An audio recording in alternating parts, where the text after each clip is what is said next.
entertainment, insights. Don't take life too seriously. Welcome to Brainsky Unleashed. Ladies and gentlemen, yes, we have another episode of Brainsky Unleashed, joined today by a very special guest. This guest is an author, he is an actor, he's got an upcoming movie coming out, he's got a book out. Fascinating story. I can't wait to dig in. We're joined by David Hern, author of How Not to Make It in Hollywood. Thank you so much for joining us today.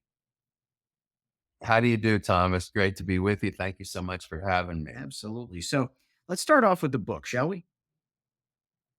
Mhm. All right. Well, Why'd you write the I book? just happen to have it right here. Look at that. There it is. Oh my gosh. It just happens here. How Not to Make It in Hollywood. Yes, indeed. All right. So why'd you write it? Well, having spent a decade there of my life, um, I kind of realized that my experience there is a lot more common than most people. Like people pick up books, they want to read how famous people made it. How did Marilyn Monroe begin her career? How did so and so become successful? But for every one of those actors, there's about 1,000 that didn't make it. So I said, I want to write a book for the people who didn't get where they're going, because their experiences can be very similar. And also, for every actor that made it, there was a period in their life when they were struggling. I could have used a little advice myself for the years that I lived there. So I thought, well, I want to write a book that will tell the truth, let people know how it works, and offer kind of a little pat on the back on the way to kind of let you know it's all right. There's a lot of roadblocks. There's a lot of difficulty. Here's how it works. Here's how I worked my way through it. Good luck. And here's a little bit of advice for you. So one of the overarching themes in your book has to do with failure. Yes. Failure. I mean, this is something that we deal with in any realm of life. It doesn't matter whether it's acting or business or school or whatever. I mean, we all deal with failure. Uh, what would your main advice be to anyone when it comes to handling failure? Because it's going to happen. Yeah. Good question. Thank you for that. Probably if there's anything I want to impart to people, it's how to fail with a measure of grace, because it's gonna happen. I mean, an actor's life is full of rejection. It's just a fact. So you gotta toughen up a little bit. You have to understand that casting is a very complex process. There's all kinds of reasons why you will or will not get a given role. There can be things at work that you're not privy to. So usually, like when I go to an audition or something like that, you give it your best, and then you got to just put it out of your mind, because sometimes the phone rings, sometimes it doesn't. And the more you understand that there are factors at work that aren't directly related to you, takes the heat off of you. So you can enjoy kind of going about the process, and don't put yourself down if you don't get something. There may be something they're looking for that you would have no way of knowing about. And it may or may not be because you did or didn't do a really good audition. What you can do is do your very, very best every time. That's where you come away feeling good, knowing that you gave it your best, and the rest is out of your hands. You know, David, to me, I'm hearing you say that, and I'm taking it bigger than your book. I mean, that to me is practical advice in every possible way. You figure if you fail at anything in life, as long as you put your absolute heart and soul into it, you did your best. You can walk away and hold your head high. Um, Interesting point. And again, I think this applies to a lot of things. Is when you're dealing with decision makers and you are in your case, acting in front of them, you're auditioning in front of them, and you really want the part, but they may not want you for this reason. And it may have nothing to do with your performance per se, as much as it may be, you know what, I think this role may be better suited for a guy with a slightly bigger nose. Just saying. You Exactly. know, and so beating yourself up is never really the answer. So I kind of like where you're going with, you know, failing with grace. What does failing with grace actually look like? Well, there, there's one thing in the book that I go through called the bell curve of agony, which is the period in between your audition and when you find out if you did or didn't get the part. And no matter how old you are, how many years you've been in the industry, it never gets any easier. It's always, you always want the part. Who doesn't want to work? Um, but you have to kind of get larger than that. Um, and it'll spare you a whole lot of grief too. Um, believe me, there is more than enough rejection out there. You don't need to double it on yourself, Right. you know? Just get on to the next thing and do it really well. Now, the book is, you know, how not to make it in Hollywood. Um, One of the things that I believe is critical to any actor or anyone for that matter is calling attention to yourself. You know, if you have no attention called to yourself, you will not be seen. What is a good way of calling attention to yourself without looking like a total douchebag? Personally, I have a couple of little tricks that I do on that one. Um, I like to have the lines down. Uh, People will notice that. Um, I tend to be a good learn. I mean, I can get a couple of script pages and have it down in a few minutes.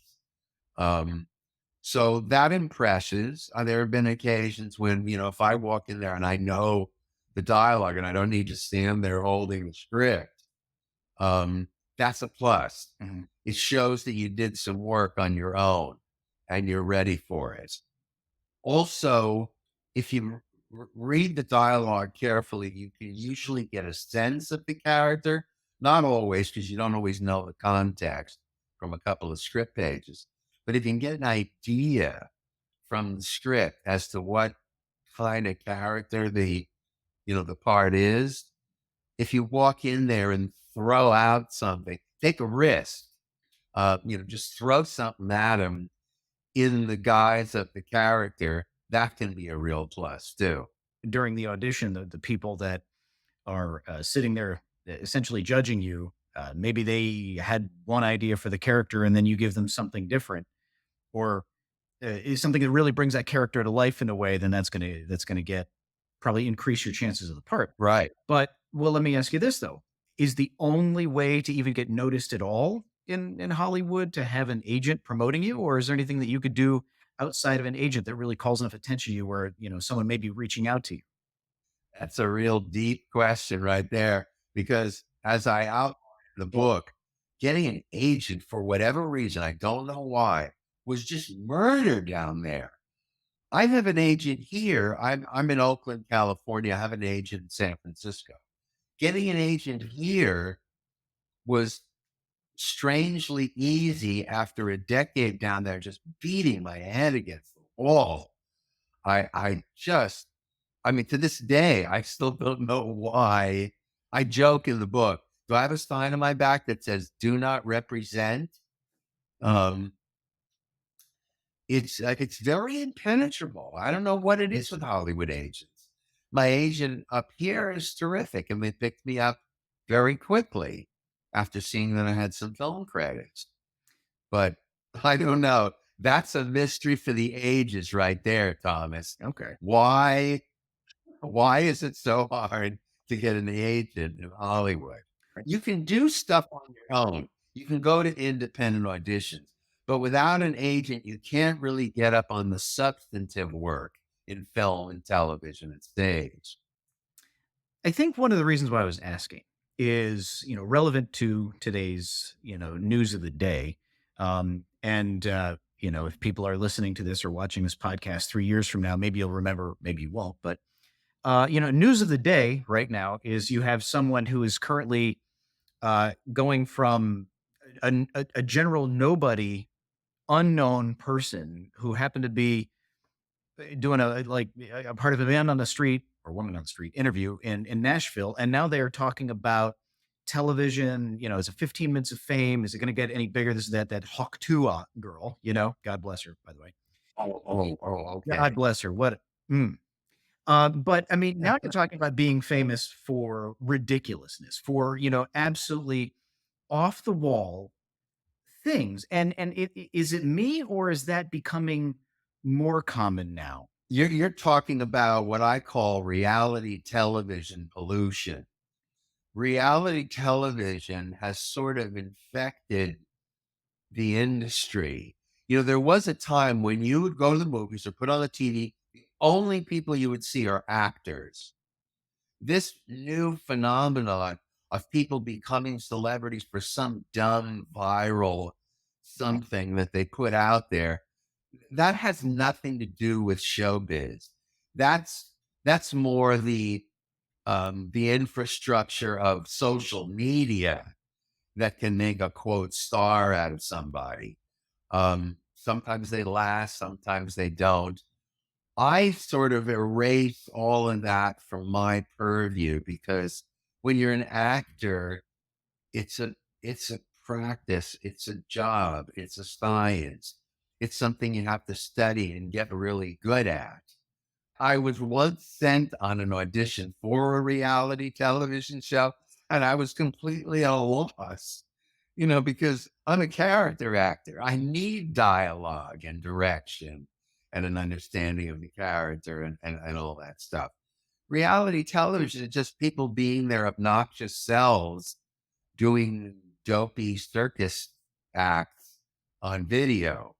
Um, Is it so is I it don't is it know. I trending? suspect it's probably worse since I left. Is it trending? I mean, it's one thing to say this is nonsensical, but is it trending that direction to where you're now, as an actor, you are competing against people for some of these, smaller roles, have Hawk Tuah as a cameo versus a regular trained actor. I mean, is that the direction The the rules industry's the going? rules have changed since I was there. In fact, I've heard that since I was there, agents will now not even entertain representing you unless you have a certain amount of social media followers. Wow. Well, I'm so far behind that eight ball, you can forget it. I mean, I've been acting since I was 5 years old, and I still don't have enough Facebook followers. I mean, that would just disqualify me right off the top. So I don't know. There may be other things like that they've input that I'm unaware of. I'm okay because I'm in my little niche with my agent here in San Francisco. But God help the struggling actor now. Right. So the key number one is after we record this, I'm going to have to send you a Facebook friend request to really help you up because that's one more. But two, I think one of the takeaways from what we're talking about, unfortunately, is having to really increase your social media presence, and that's sort of it's probably, I guess, an unfortunate frustration that can't be ignored if you're trying to get into Hollywood. Correct? Yeah, now it is. I mean, I'm lucky I don't have to deal with it because I'm already represented and I'm already busy doing what I do up here. But for young, new actors, I would say, yeah, get your social media stuff in order. It certainly can't hurt. And if you do have a number of followers, that will help. I feel completely like a fish out of water talking about this because I didn't encounter it. Right. I was still there. Well, first of all, I was there in the 80s. So I was busy in the old days trucking around on the street with my pictures and resumes and VHS tapes of my film jobs. Um, so it's changed significantly since then. But now you've got a movie coming up, so let's talk about that. What's the name of the movie? When's it come out? Okay, the name of the movie is Thirsty. It stars Kyra Sedgwick and Thora Birch, and it there. I just went to a screening of it a couple of weeks ago for Mhm. the very first time. I saw it. I'm pretty pleased with it. Um, it's a story about a young woman who works for the public defender's office. She's married with young babies at home, and she decides to run for the mayor of Oakland. So it's a very contemporary story. It's got politics, it's got sex, it's got religion, it's got, all the hot button political sort of issues, but weaved into a story of this woman's run for the mayorship of Oakland. I'm in the early part of the movie, the ingenue, the lead woman, who was played by um, Jamie Newman. Okay. I'm her boss at the public defender's office. I'm the guy that runs the public defender's office. Um, I had a tremendously wonderful time doing it. It was a very nice cast and crew, very happy place to be, and I think it shows in the movie. It's a good movie. Um, they're looking for a distributor right now. I expect that it'll be in theaters by the end of the year or on Netflix and Hulu by the first part of next year, depending upon what kind of distributor they get. Okay, so Um, so without I'll distribution be hearing about it. so without distribution yet, it's in the can, but it's being marketed, and at some point, God willing, someone will pick them up, Right. and we'll all be able to see it and enjoy it. You said you saw a screening of it. Was it a full theater? I mean, how were people's reactions No, aside from your own? it was largely a cast and Okay. crew, just first time screening. So most people were busy applauding for themselves. Um, uh, but I was very pleased with the way that it looks. I think it's going to be one of those movies that people are sort of chatting about because it's full of relevant stuff Mhm. to today. So I think it'll probably be what would really be terrific is if it's controversial, because nothing brings people out like a controversy. That is true. Any controversial film, one side or the other will get half the country. You'll never get it all. Right. Chances are you'll get half, and that's still not a horrible number, no matter how you look at Right. it. Well, hopefully you'll bring a little bit of the other half too out of That's curiosity. true. If you're up for a little bit of a challenging story, I think it'll do reasonably well. Okay. I appreciate having you on the program because I've been able to glean some insight off of this that even though your book is very much geared towards surviving in Hollywood, I'm a business guy. And my business, my background is business. And I'm not talking about business in terms of, I've got an MBA and I'm a corporate suit. I'm a small business guy. I'm an entrepreneur. And basically what you've described is applicable to anyone who wants to take a chance in anything in life. It's completely applicable regardless of where it fits in. I highly recommend people do pick up the book. Um, Obviously, when the movie comes out, I'm going to go. I want to see it, and will I see it on Netflix or Hulu? I have no idea. If it's going to be in a theater, I'm going to grab my wife and say, "Listen, we got to see this because I know this guy." Terrific. You know. Is there anything else that you would want to kind of impart for the audience and just kind of share a little bit of last minute wisdom before we go? Um, I would love for people who aren't in show business to read my book. I tried to make it very accessible to people. I'm sort of chatting with you. I'm bringing you along on a little journey with me.